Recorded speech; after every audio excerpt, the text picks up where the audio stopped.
Welcome to my channel Pallavi digital arts. Gopi మరియు ఏనుగు.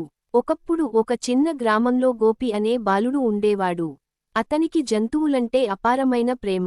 తోటలో పిట్టలు, గొర్రెలు, ఆవులు, వానరాలతో స్నేహంగా ఉండేవాడు. ప్రతిరోజూ గోపి జంతువులకు ఆహారం అందిస్తూ వాటిని సంరక్షించేవాడు. ఒకరోజు గోపి అడవిలో తిరుగుతూ ఉండగా ఒక ఏనుగును చూశాడు. ఆ ఏనుగు తన కాలికి ముళ్ళు గుచ్చుకోవడం వలన నడవలేక బాధపడుతోంది. ఏనుగు పెద్ద గంభీరమైన జంతువు అయినప్పటికీ గోపి భయపడకుండా దగ్గరికి వెళ్ళి, నీకు ఏమైంది? అని అడిగాడు. ఏనుగు దుఃఖంతో, నా కాలికి గుచ్చుకుపోయిన ముళ్ళు నన్ను నడవనివ్వడం లేదు అని చెప్పింది. గోపి వెంటనే ఆ ఏనుగు కాలి వద్దకు జాగ్రత్తగా వెళ్లి ముళ్లను తీసివేశాడు.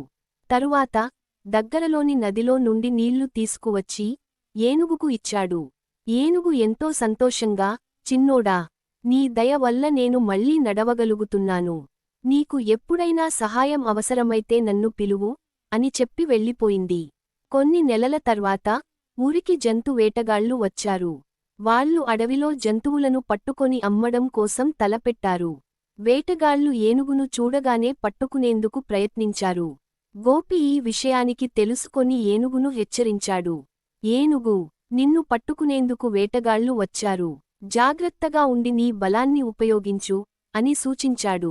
ఏనుగు గోపాలుడి మాట విని తన బలాన్ని ఉపయోగించి వేటగాళ్ల బండిని తిప్పి పడేసింది. వేటగాళ్లు భయపడి అక్కడి నుంచి పారిపోయారు.